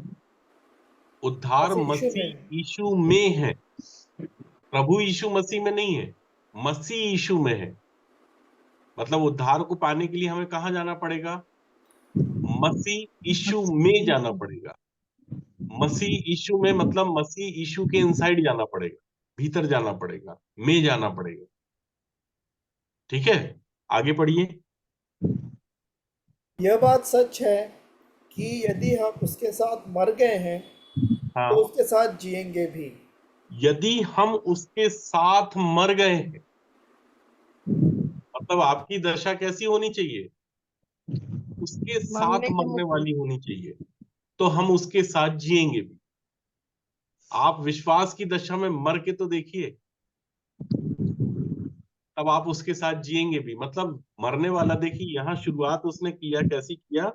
उसने कहा कि मैं चुने हुए लोगों के लिए सब कुछ सहता हूं कि वे भी उस उद्धार को जो मसीह यीशु में है। दो नाम आए हैं ना, मसीह और यीशु। ठीक है, तो मरना किसके साथ है? मसीह यीशु। नहीं नहीं, मरना मरना किसके साथ है? यीशु मसीह के साथ। हाँ, यीशु के साथ। मरना यीशु के साथ है। जो इस पृथ्वी पर आया 2024 साल 2023 साल पहले, जो मरियम नाम कुंवारी से उत्पन्न हुआ, उसका नाम क्या था? यीशु। तो उसका नाम क्या रखना? उसका नाम यीशु रखना, क्योंकि वो अपने लोगों को उनके पापों से उद्धार करेगा। तो यीशु जो है वो अपने लोगों का उनके पापों से क्या करेगा? उद्धार करेगा। मतलब उद्धार यीशु ही करेगा ये काम। ठीक है। और यीशु के साथ क्या करना है? मरना है एक व्यक्ति को। मतलब उसकी दशा कैसी होनी चाहिए? मरने के मुकाम। उसकी दशा होनी चाहिए यीशु के समान। ठीक है, अगर वो उस दशा में मरता है, अर्थात उसके साथ मरता है, तो वो किसके साथ जिएगा? मसीह प्रभु के यीशु के साथ। मसीह के साथ। वो मसीह के साथ जिएगा। देखिए, हाँ, जीने मसीह के वाला साथ। कौन हाँ, था? जो तीसरे दिन मृतकों में से जिलाया गया, वो कौन है? मसीह। मसीह यही है। भेद को तो समझना हमको मेरे प्रियो। जो मारा गया, जो गाड़ा गया, वो कौन था? यीशु। यीशु। यीशु। और जो यीशु तीसरे दिन मृतकों में से जी उठा, वो कौन है? मसीह। मसीह है। अब चेले भी तो यही कर रहे थे ना, वो यीशु को ढूंढ रहे थे। और जिला कौन दिया गया? मसीह। और इसलिए तो नहीं पहचान पा रहे थे उसको। मरियम क्या बोल रही थी उसको? माली बोल। मरियम उसको माली बोल रही थी मालिक। कि कहाँ उसकी लोथ को छुपा दिया, कौन लेके चला गया। अगर तेरे को पता है तो तू बता दे। समझ रहे हैं आप? अगर हम इस बात को, इस भेद को समझ गए कि एक व्यक्ति का मरना यीशु के समान होना चाहिए, मतलब उसकी दशा यीशु की सी होना चाहिए। ठीक है। अगर उस दशा को एक व्यक्ति ने प्राप्त कर दिया तो वो होती है विश्वास की दशा। अब आप समझे बात कि ये विश्वास कौन है? चलिए हमारे साथ एक वचन और निकालिए, आपको थोड़ा सा और समझाने के लिए पीछे लेके चलता हूं। कुरिन्थियों की पत्री, पहला कुरिन्थियों, उसका 10 अध्याय,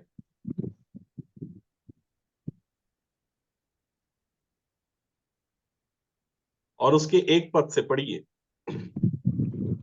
हे भाइयों, मैं नहीं चाहता कि तुम इस बात से अनजान रहो कि हमारे सब बाप दादे बादल के नीचे थे और सब के सब समुद्र के बीच से पार हो गए, और सब ने बादल में और समुद्र में मूसा का बपतिस्मा लिया, और सब ने एक ही आत्मिक भोजन किया, और सब ने एक ही आत्मिक जल पिया, क्योंकि वे उस आत्मिक चट्टान से पीते थे जो उनके साथ साथ चलती थी, और वह चट्टान मसीह था। कुछ बात समझ में आई आपको?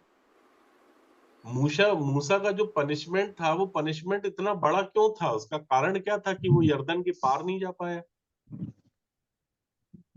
भाई, पहली बार परमेश्वर ने इसी चट्टान से बोला था ना कि उसको तू अपनी लाठी से कितनी बार मार, कितनी बार मारने के लिए बोला था? एक बार, हाँ जी, एक बार। तो अब बताइए हम लोग स्वर्ग कैसे जाएंगे? 3 बार, हाँ जी, 3 बार, 3 3 बार। बार। हम लोग स्वर्ग कैसे जाएंगे भाई, जब हमको यही नहीं पता कि कितनी बार मारा था पहली बार उसने। चलिए, अब आप लोग को रेडीमेड देना छोड़ेंगे, अब आप इसका होमवर्क कीजिएगा, पहली बार उसने कितनी बार मारा था। ठीक है? अच्छा, दूसरी बार उसने क्या किया था? बातें करने बोला था। परमेश्वर ने चट्टान से बातें करने के लिए बोला था। अब आप बताइए, चट्टान से बातें करना, लेकिन समस्या क्या थी ना मूसा के साथ भी। अब 20 से 25 लाख लोगों को लेके चल रहा था, और 20-25 लाख लोग बुड़बुड़ाने बुड़बुड़ाने वाले लोग। ठीक है? परमेश्वर ने बोला मूसा से कि मूसा, तुझे चट्टान से, हाँ हाँ प्रभु मैं समझ गया। और क्या दिया उसने गलती? चट्टान पर लाठी मार। परमेश्वर बोल रहा है कि चट्टान से तुझे बातें करना है। अब आप बताइए कि आपसे अगर परमेश्वर बोलता है चट्टान से बातें करना, तो आपको कैसा लगता है? क्या बोल रहा है परमेश्वर? चट्टान से बातें करना है। समझ रहे हैं आप? हाँ, चट्टान पे लकड़ी मारने वाली बात समझ में आती, क्योंकि पहली बार लकड़ी मारा था उसने, छड़ी चला दिया था, तो क्या हो हाँ, गया एक था? बार चढ़ा। पानी निकल गया था। तब अपन को दूसरी बार भी यही करना है। लेकिन बात ये नहीं है, बात थी कि जिस आत्मिक चट्टान से वो लोग पानी पी रहे थे, वो चट्टान कौन था? मसीह था। प्रभु यीशु अब मसीह। वो चट्टान उनके साथ साथ चल रही थी, सोचिए आप। है ना अद्भुत बातें जो हमारे समझ से परे हैं, इसराइलियों के भी समझ से परे थी ये सारी की सारी बातें। ये तो आत्मिक रूप से जब परमेश्वर हमको आगे बढ़ाता ना मेरे प्रियो, तब ये बातें समझ में आती कि परमेश्वर का वचन क्या डेप्थ में लेके जा रहा है हमको, कौन सी बातें हम पे प्रकट कर रहा है, जो बातें अभी हम शरीर के भाव में नहीं जान पा रहे थे, समझ पा रहे थे। समझ रहे हैं मेरे प्रियो? तो विश्वास ही की दशा में मरे हैं ये सब, लेकिन इनने क्या किया? प्रतिज्ञा की हुई वस्तुएं नहीं पाई, और उन्हें दूर से देखकर आनंदित और मगन हुए, और मान लिया कि हम पृथ्वी पर परदेसी और बाहरी। जब तक प्रभु यीशु मसीह इस पृथ्वी पर रहा, उसने अपने आप को परदेसी और बाहरी समझा। साफ बोल दिया कि ये पृथ्वी, ये संसार, मैं इधर का राजा नहीं हूं, ये राज मेरा नहीं है। ठीक है? और ना मैं यहाँ का हूं, तुम हो यहाँ के, मैं नहीं हूं यहाँ का, बोलता। और जब चेले भी इस आत्मिक जीवन में आगे बढ़ते और बढ़ते और बढ़ते चले गए, तो उनने भी इसी विषय को बोला, सबने बोला। में ना मेरे फोन में यही बात पौलुस ने भी बोला। अगर आप पतरस की पत्री को देखेंगे, तो पतरस की पत्री जल्दी से निकालिए हमारे साथ।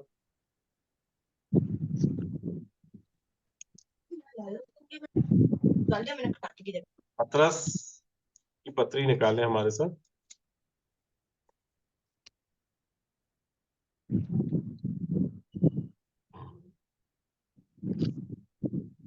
दूसरा पतरस, उसका पहला अध्याय, उसके 12 और 13 पद को पढ़िए। इसलिए यद्यपि तुम ये बातें जानते हो और जो सत्य वचन तुम्हें मिला है उसमें बने रहते हो, तो अभी मैं तुम्हें इन बातों की सुधि दिलाने के लिए सर्वदा तैयार रहूँगा। मैं यह अपने लिए उचित समझता हूँ कि जब तक मैं इस डेरे में हूँ तब तक तुम्हें सुधि दिला दिलाकर उभारता रहूँ, क्योंकि यह जानता हूँ कि मेरे डेरे के गिराए जाने का समय शीघ्र आने वाला है, जैसा कि हमारे प्रभु यीशु मसीह ने मुझ पर प्रकट किया है। इसलिए मैं ऐसा यत्न करूँगा कि मेरे कूच करने के बाद तुम इन सब बातों को सर्वदा स्मरण कर सको, सदा स्मरण रख सको। इसी का पहला पत्रस उसका दूसरा अध्याय उसके 11 पद को पढ़िए। हे प्रियो, मैं तुमसे विनती करता हूँ कि तुम अपने आप को परदेशी और यात्री जानकर उन सांसारिक अभिलाषाओं से जो आत्मा से युद्ध करती हैं बचे रहो। देखिए, सबने अपने आप को परदेशी और यात्री समझा। क्यों? क्योंकि हमारा जो घर है, जो हमारा स्थायी नगर है, वो यहाँ का नहीं है। तो जितने लोगों ने अपने आप को यात्री समझा और जिन्होंने अपने आप को परदेशी समझा, ये लोग क्या थे? स्थिर नगर वाले, स्थिर नगर की बाट जो रहे थे एक्चुअल में। ठीक उसी तरीके से जैसे अब्राहम था, उसी तरीके से पौलुस था, उसी तरीके से पतरस था, उसी तरीके से प्रभु यीशु मसीह, जिसके पद चिन्हों पे ये डिसाइपल्स, ये चेले चल पड़े थे। अगर आप दूसरा कोरिन्थियों उसका 5 अध्याय उसका 1 पद पढ़ेंगे तो वहां पौलुस भी इसी विषय को बोलता है। पढ़िए, कितनी सिमिलरिटी ये देखी सबकी भाषाओं में। क्योंकि हम जानते हैं कि जब हमारा पृथ्वी पर का डेरा सरीखा घर गिराया जाएगा तो हमें परमेश्वर की ओर से स्वर्ग पर एक ऐसा भवन मिलेगा जो हाथों से बना हुआ घर नहीं परंतु चिरस्थायी है। ये सारे के सारे जो हैं वो स्थिर नींव वाले नगर की बाट जो रहे हैं। उनको पता है कि ये जो है ना, पृथ्वी जो है, यहाँ हम क्या है? यात्री हैं और परदेसी हैं, और इस डेरे में हम हैं। ठीक है, ये पृथ्वी हमारा स्थान नहीं है, ये पृथ्वी हमारी जगह नहीं है। और जब हम भी मृत्यु को प्राप्त करेंगे तो परमेश्वर ने जो प्रतिज्ञाएं मेरे लिए की हैं, हम सबके लिए की हैं, जो विश्वास की दशा को प्राप्त कर गए हैं और जो विश्वास की दशा में मारे जाएंगे, जो विश्वास की दशा में गाड़े जाएंगे, वो सब मसीह के समान जी उठेंगे और उनको प्रतिज्ञा की हुई वस्तुएं प्राप्त होंगी। सबको नहीं होगी। तो विश्वास की दशा को एक व्यक्ति ने प्राप्त किया है कि नहीं किया है? क्योंकि विश्वास के बिना परमेश्वर को प्रसन्न करना अनहोना है मेरे प्रिय। बिना विश्वास के आप परमेश्वर को प्रसन्न नहीं कर सकते। और विश्वास कहता क्या है अपने विषय में, पता है आपको? विश्वास ने भी अपने विषय में ये कहा। जल्दी से निकाले हमारे साथ यूहन्ना रचित सुसमाचार उसका 14 अध्याय उसके 6 पद से।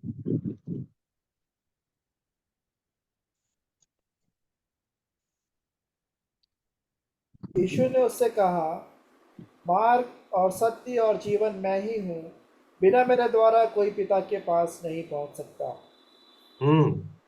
कौन नहीं पहुंच सकता?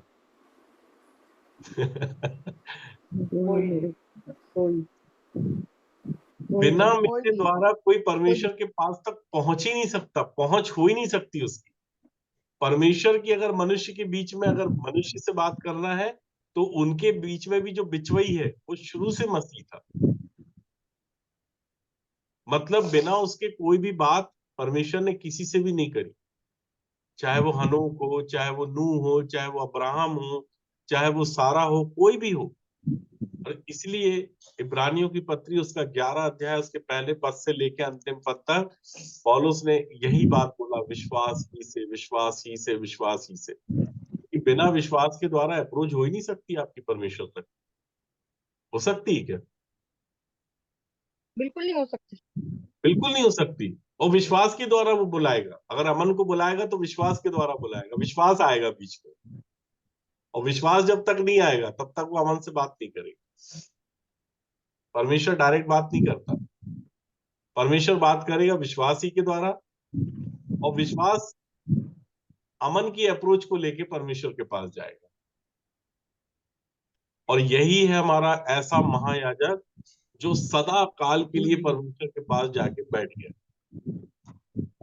अब वो 2 साल, 3 साल, 5 साल वाला महायाजक नहीं है कि एली जैसे किसी को अलग कर दिया, फिर किसी को और अलग कर दिया, फिर शामुएल को अलग कर दिया। ये सब लोग भी सेवा कर रहे थे परमेश्वर, लेकिन इनके गिरने का और उठने का कारण आप सबको पता है बहुत अच्छे से। और इसलिए इब्रानियों की पत्री में जब पौलुस ने लिखा तो उसने ये बोला कि हमारा जो महायाजक है ना, अब वो सदा काल के लिए परमेश्वर के दाहिनी ओर विराजमान हो गया है, जो मेरे और आपके लिए परमेश्वर से विनती करता रहता है कि देखो मेरा भाई, आपका बेटा गिर गया है प्रभु, इसको एक अवसर और दे दो, आप इसको एक अवसर और दे दो, इसको एक अवसर और दे दो, इसको एक अवसर और दे दो। और लगातार हमारे लिए निवेदन करता है, क्योंकि वो मुझे और आपको बचाने के लिए मनुष्य होके आया है। कौन आया? विश्वास इस पृथ्वी पर आया मनुष्य होके, ठीक है। और हमें विश्वास की दशा में मरना है। विश्वास ही के द्वारा, विश्वास ही से परमेश्वर ने अब्राहम को बुलाया, विश्वास ही से। विश्वास का काम था यहाँ अब्राहम को बुलाने का। बुलाहट जो है ना, वो विश्वास के द्वारा आई। किसके द्वारा आई? विश्वास के विश्वास द्वारा। के द्वारा। पुराने नियम में जब भी किसी को बुलाया, विश्वास ने बुलाया, और नए नियम में भी जब बुलाया तो विश्वास ने बुलाया। जल्दी से हमारे साथ निकालिए मत्ती रचित सुसमाचार, उसका 10वां अध्याय।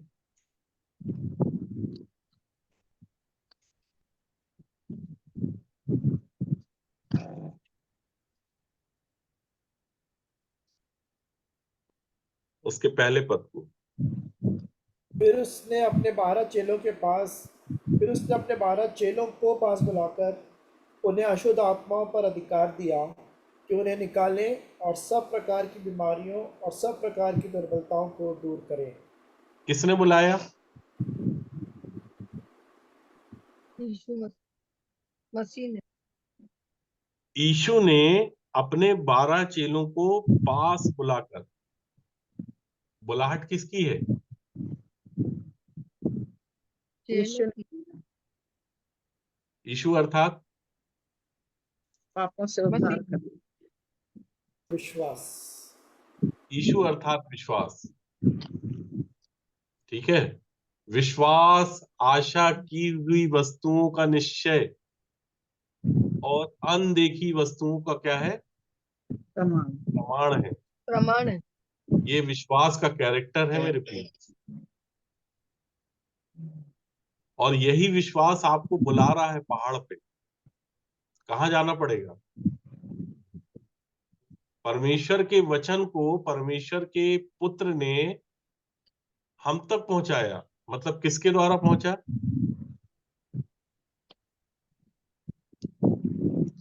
आपको पता है इब्रानियों की पत्री, अगर उसका एक अध्याय, उसका एक पद पढ़ते ना, तो वहीं से शुरुआत करता है वो कि पूर्व युग में परमेश्वर ने हमारे बाप दादाओं के द्वारा थोड़ा थोड़ा करके। कैसे? थोड़ा थोड़ा थोड़ा। थोड़ा। मतलब पूर्व युग में, मतलब आपके प्राचीन युग में हमारे बाप दादाओं के द्वारा जब परमेश्वर बात करता था तो कैसी बात करता था? थोड़ी थोड़ी सी बात थोड़ा करता था। थोड़ा। फिर भविष्यद्वक्ताओं के द्वारा कैसे बात किया परमेश्वर ने? भांति भांति से, ठीक है। जब परमेश्वर ने भविष्यद्वक्ताओं के द्वारा बात की, देखिए परमेश्वर डायरेक्ट किसी से भी बात नहीं कर रहा है। जब भी इजरायलियों से बात किया, मतलब पहले बात किया तो बाप दादाओं के द्वारा बात किया। तो बाप दादाओं के बीच में कौन था? भाई विश्वासियों का जो पिता है, जिसको हम विश्वासियों का पिता कहते हैं, वहां भी उस विश्वासियों के पिता से जब परमेश्वर ने बात किया तो किसके द्वारा बात किया? अभी तो पढ़ाया, पूरा समझाया हमने। विश्वास ही से अब्राहम बुलाए। मतलब विश्वासियों के पिता से जब बात किया तो विश्वास ही के द्वारा परमेश्वर ने अब्राहम को बुलाया। द्वारा मतलब बाया। परमेश्वर जब भी बात कर रहा है तो एक मध्यस्थ है, एक मीडिएटर है। और परमेश्वर का वचन, अगर हम यूहन्ना रचित सुसमाचार उसके 14 अध्याय 6 पद में पढ़ते हैं, तो वहां प्रभु यीशु मसीह ने इस बात की घोषणा कर दी, कह दिया, बिना मेरे द्वारा कोई नहीं पहुंच सकता वहां। पहुंच हो ही नहीं सकती वहां तक। परमेश्वर की पहुंच तो मनुष्य तक है, लेकिन परमेश्वर भी बात कैसे करेगा? पुत्र के द्वारा। अब पढ़िए इब्रानियों 1 अध्याय उसका पहला पद। पूर्व युग में परमेश्वर ने बाप दादों से थोड़ा थोड़ा करके और भांति भांति से भविष्यवक्ताओं के द्वारा बातें कर इन अंतिम दिनों में हमसे पुत्र के द्वारा बातें की। किसके द्वारा बातें की? पुत्र के द्वारा। पुत्र के द्वारा ही बातें की। चाहे आप अंतिम युग की बात करें या पूर्व युग की बात करें, बात तो वो हमेशा पुत्र के द्वारा ही करते। बिना पुत्र के उसने कभी किसी से बातचीत की ही नहीं। और आज भी बात करता है तो वो किसके द्वारा बात करता है? पुत्र के द्वारा। पुत्र के द्वारा। द्वारा। द्वारा समझते ना आप? किसी व्यक्ति के द्वारा, मतलब कोई व्यक्ति हमारे बीच में मध्यस्थ है, मीडिएटर है मीडिएटर। है ना?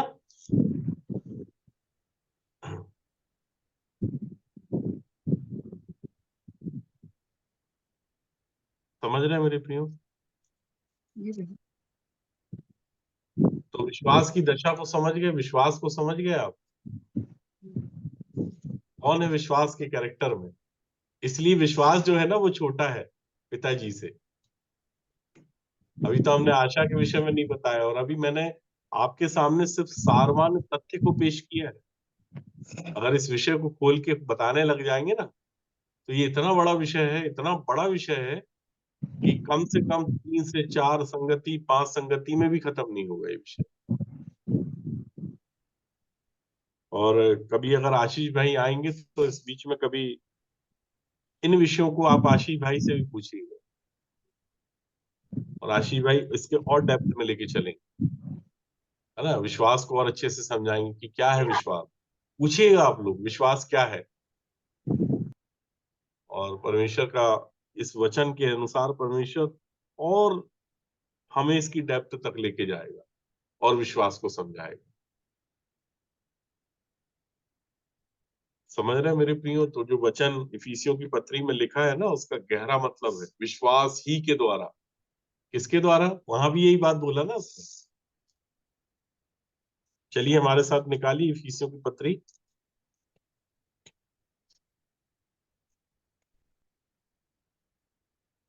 दूसरा अध्याय,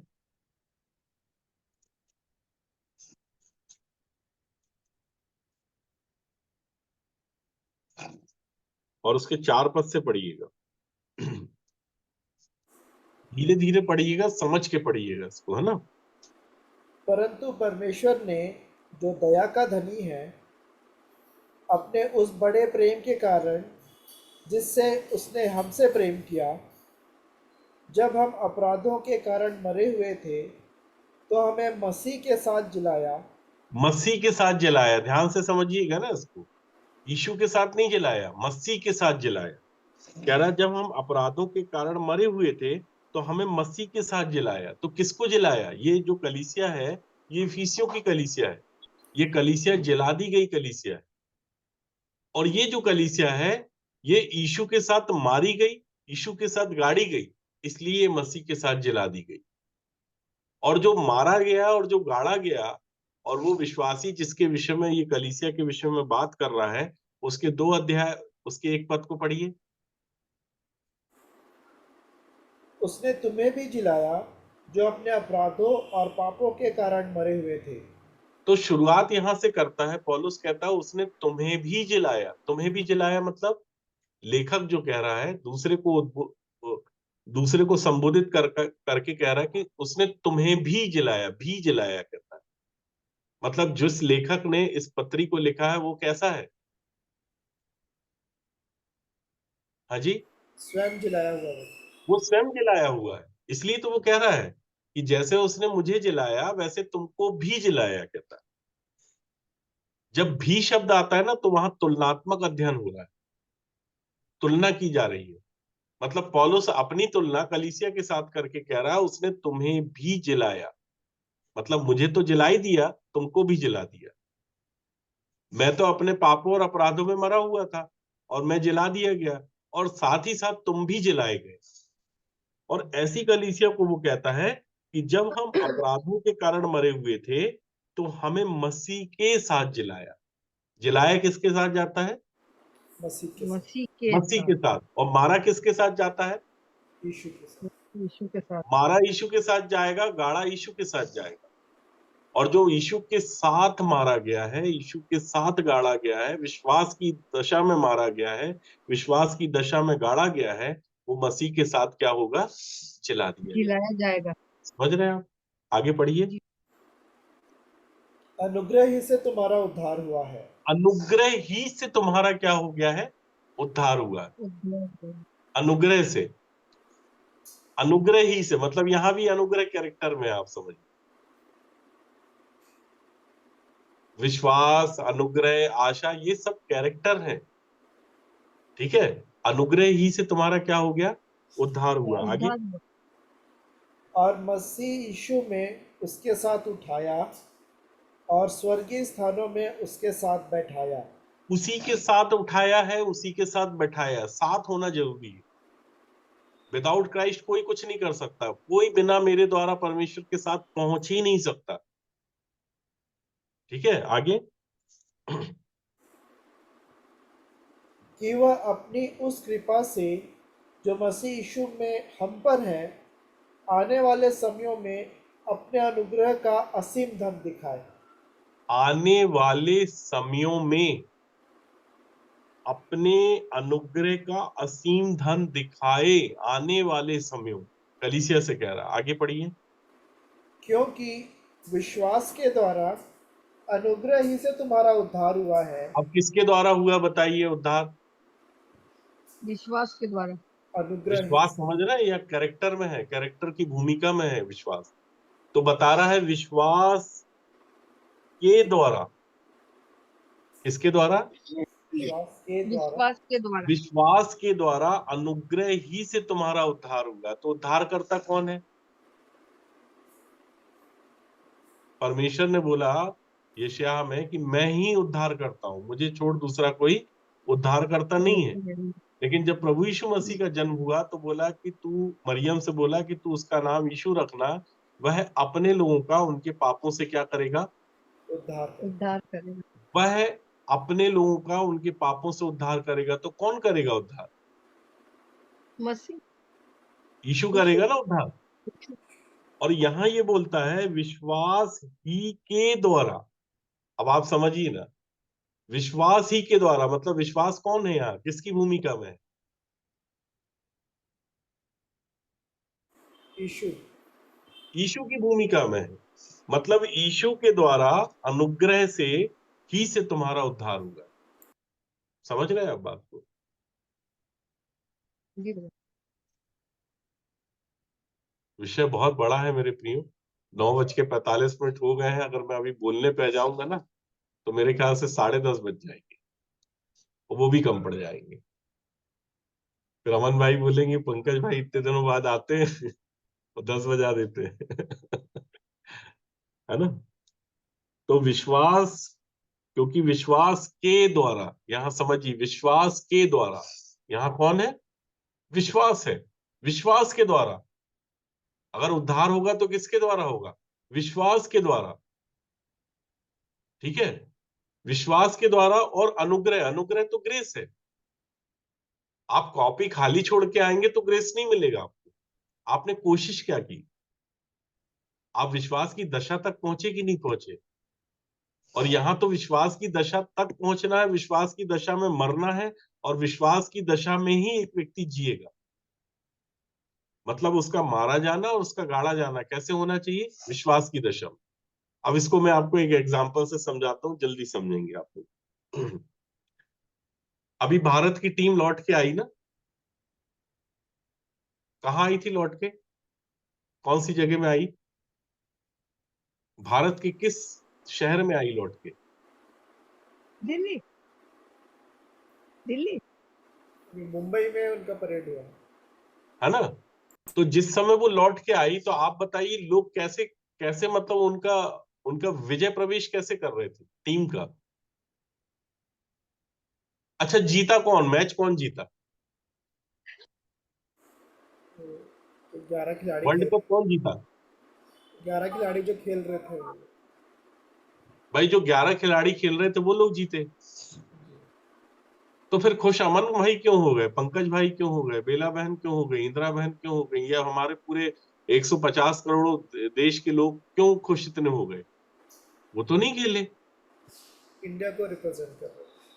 इंडिया को रिप्रेजेंट कर रहे थे, मतलब इंडिया के साथ थे वो। ये साथ होना जरूरी है। अगर आत्मिक जीवन में मैं यीशु के साथ होऊंगा तो उसका पेन मेरा पेन होगा, ठीक है, उसके पद चिन्ह मेरे पद चिन्ह होंगे, ठीक है, उसके विचार मेरे विचार होंगे, होंगे कि नहीं होंगे? जैसी आज्ञाकारिता में यीशु था वैसी आज्ञाकारिता में मैं भी होऊंगा, तब तो साथ होना हुआ ना। उसके साथ मारा जाऊंगा, उसके साथ गाड़ा जाऊंगा का मतलब क्या हुआ फिर? उसके साथ मारा जाऊंगा, उसके साथ गाड़ा जाऊंगा। तो पतरस ने अपनी पत्री में ये विषय बताया कि यदि परमेश्वर का विचार करके, अगर उस विचार को मैंने अपने अंदर लिया और मैं उस विचार के साथ हूं, सहभागी हूं उस विचार के, तो उस विचार के साथ होने के साथ साथ कि उस विचार को मैंने अपने भीतर पूरी तरह से ले लिया, तो परमेश्वर का विचार करके अन्याय से दुख उठाता हुआ क्लेश सहता हूं। तो ये क्या है? सुहावना है। भला सुहाना। मतलब मेरे जीवन में जब अन्याय आएगा और मैं इस दुख को उठाता हुआ क्लेश को सहता हूं, तो ये मेरे लिए क्या होगा? सुहावना होगा। तब एक व्यक्ति अर्थात आत्मिक व्यक्ति बोलेगा, प्रभु आपका धन्यवाद हो, आनंदित होगा इस बात को लेकर कि मेरे जीवन में अन्याय आ रहा, अन्याय से दुख आ रहा। दुख तो अलग अलग तरीके से बहुत से लोगों के जीवन में आ रहा है, लेकिन अन्याय से जो दुख उठा रहा है और दुख उठाते हुए क्लेश को सह रहा है, वो क्या है? परमेश्वर की दृष्टि में सुहावना है। सुहाना। ये है परमेश्वर के विचारों में परमेश्वर के साथ हो जाना। ठीक उसी तरीके से यीशु साथ था, पवित्र आत्मा साथ थे, ये तीनों एक ही बात पे सहमत थे और मैं भी इस बात पे सहमत। क्या आप लोग हैं इस बात पे सहमत? और अगर आप सहमत हैं तो आप विश्वास के साथ हैं। समझ रहे हैं आप विश्वास की दशा को प्राप्त कर गए, और आप विश्वास की दशा को अगर प्राप्त कर गए तो आप विश्वास के साथ मारे जाएंगे, विश्वास के साथ गाड़े जाएंगे और मसीह के साथ जिलाए जाएंगे। समझ रहे हैं मेरे प्रियो? ये है विश्वास, फिर एक आशा है, फिर प्रेम है, लेकिन सबसे बड़ा जो है वो प्रेम है। प्रेम। विश्वास, आशा और प्रेम में, प्रेम अर्थात परमेश्वर सबसे बड़ा है, ठीक है। और अगर परमेश्वर के पास तक आपकी पहुंच होगी तो वो विश्वास के द्वारा होगी, बिना मेरे द्वारा कोई परमेश्वर के पास तक नहीं पहुंच सकता। परमेश्वर अपने इस वचन के द्वारा हम सबको आशीषित करे मेरे प्रियो।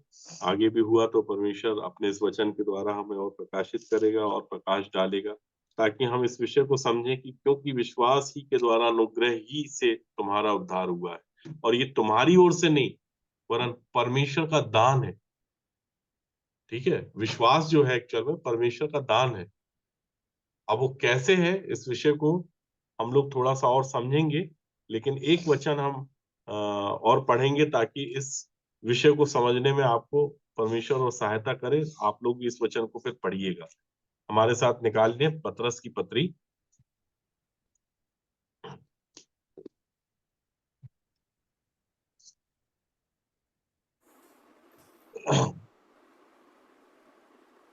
पतरस की पत्री निकाल लीजिए, और उसका पहला पतरस 3रा अध्याय और उसके 7वें पद को पढ़िएगा। वैसे ही हे पतियों, तुम भी बुद्धिमानी से पत्नियों के साथ जीवन निर्वाह करो और स्त्री को निर्बल पात्र जानकर उसका आदर करो, यह समझकर कि हम दोनों जीवन के वरदान के वारिस हैं, जिससे तुम्हारी प्रार्थनाएं रुक न जाए। हम दोनों जीवन के वरदान के वारिस हैं, लिखा है ना। किसके? जीवन के वरदान के वारिस। कौन कौन सी बात है? 2 बातें, जीवन के और वरदान के वारिस। तो वरदान के ऊपर आप देखिएगा एक स्टार बना हुआ है,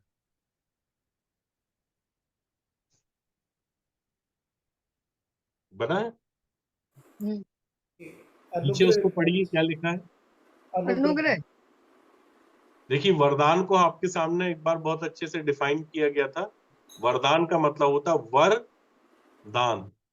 अगर आप इसका संधि विच्छेद करेंगे तो वरदान, ठीक है। और वर खुद कहता है वधु से कि जा अपने पति को बुला ला, तो वधु कहती है कि मैं तो बिना पति की हूं। आज सारी वधुओं की स्थिति यही है कि सभी ये बोलते हैं मैं बिना पति की हूं। तो प्रभु बोलता है कि तूने ठीक कहा कि तू बिना पति की है, क्योंकि जो अभी तेरे साथ है वो भी तेरा पति नहीं है। और ये वरदान जो है परमेश्वर ने दिया है यूहन्ना 3:16 के अनुसार। परमेश्वर ने जगत से ऐसा प्रेम रखा कि उसने अपना इकलौता पुत्र पुत्र दिया, ताकि जो कोई उस पर विश्वास रखे वो नाश ना हो परंतु अनंत जीवन पाए। मतलब वर जो है वो दान में दिया गया है, लेकिन क्या वो वर जो जिसको दान में दिया गया वो उसके पास है क्या? पुत्र आपके पास अगर है तो जो परमेश्वर ने दान में दिया वो आपके पास है, ठीक है। और अगर आपके पास पुत्र आ गया तो आपके पास क्या आ गया? अनुग्रह आ गया, ठीक है। अगर आपके पास अनुग्रह आ गया तो विश्वास भी है और अनुग्रह भी है। लेकिन आपके पास सिर्फ अनुग्रह नहीं होना चाहिए, आपके पास अनुग्रह पर अनुग्रह होना चाहिए, ठीक है। अनुग्रह बस से काम नहीं बनेगा, अनुग्रह पर अनुग्रह होना चाहिए। और एक आत्मिक व्यक्ति जो परमेश्वर के पद चिन्हों पे चल पड़ता है, जो मसीह के पद चिन्हों पे चल पड़ता है, उसके पास अनुग्रह पर अनुग्रह होता है।